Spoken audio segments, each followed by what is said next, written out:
Many years ago, I had a guest at Wat Banana Chat for the night. It was Luang Por Liam, the abbot of Wat Bapong, the Dhamma heir successor to Ajahn Chah.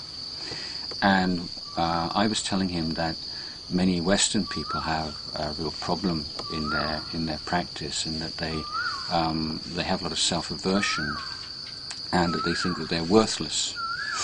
And so I translated. I was speaking in Thai, and so Ajahn Liam looked at me in his inimitable way, and he said, "But they are worthless."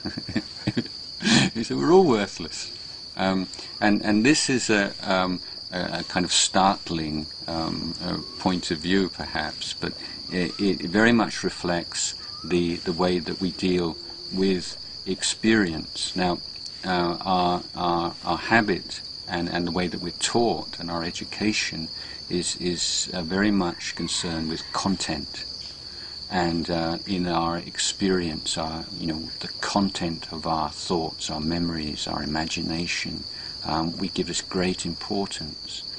But in meditation, we're shifting the focus from content to process.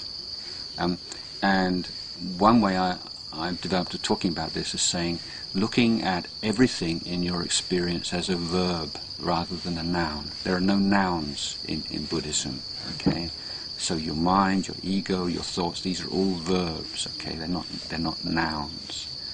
Now, to put that in a slightly more traditional way, everything that arises passes away, and in meditation, I've spoke previously about the importance of a foundation of sila and scrupulous and care about the way that one relates to the world around one as an important foundation for mindfulness. But the second one that my teacher Ajahn Chah would stress very much is right view.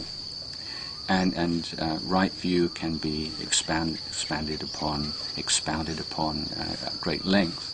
But to put it very simply, is everything that arises passes away. And it's from that viewpoint they say everything is of the same value. So you could say everything is infinitely valuable, or you can say everything is worthless. I mean, it's more or less the same thing. But in meditation, it's like going on a journey, an inner journey, and you start to experience some strange things, perhaps experiences that are a little bit unusual. Maybe your body starts to feel extremely light, like you're floating up into the air, or you may feel your body's very heavy, or you're sinking down into the earth, or you may feel that certain parts of your body disappear altogether, like an arm's disappeared or a leg's disappeared. And if your mind becomes very peaceful, then your whole sense of the physical body disappears. So these in themselves are not problems. It's just this same old thing. Everything that arises passes away. And if you maintain that awareness that whatever arises and passes away is not self, it's not me, it's not mine, it's not nibbana, it's not ultimate truth, it's not what you're looking for.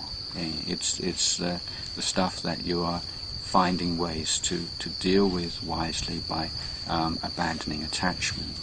So that means that if you could have a vision, perhaps, of being in the presence of the Buddha himself, or you could have a vision of hungry ghosts with their thin necks and their big bellies asking you for some kind of help and assistance, and whatever that experience may be, whether it's a visual phenomena, an oral phenomena, a physical phenomena, whatever in whatever guise it may appear, although the content may vary incredibly from something incredibly inspiring and wonderful and something which is quite frightening and puzzling and so on, then your refuge is always whatever arises passes away. It's not self, it's not me, it's not mine, this is not what I'm seeking in meditation. Now, because we are experienced junkies, and the whole idea of enlightenment is perhaps presented as a sort of the ultimate experience. So many people embark on meditation looking for special experiences and looking on special experiences as some kind of validation, or something to tell your friends about even. But that's not the point. It's not the point what the content of your experience is. It's how you deal with it and whether you can maintain that clear seeing eye that whatever arises passes away. You're not emotionally investing in it. You're not giving it undue importance and significance. You're saying, yes, it's just that. It's just the way it is. This is the way the mind is. Oh, that's interesting. That's unusual. But however strange and unusual and weird experiences might be, they're just the same old stuff. They're just stuff that arises and passes away. It's all, as Ajahn Liam told me, it's all worthless. It's just the same stuff. So it's a radical recognition and a realignment of the way you look at experiences. And by the way, the weird and strange experiences don't arise for some people, or very, very few of them do. And that's not a sign that you're somehow spiritually impoverished, and someone who has all these kind of amazing experiences is doing a lot better than you. There are all kinds of causes and conditions which affect these things. It's your relationship towards them rather than their particular nature which is the important thing.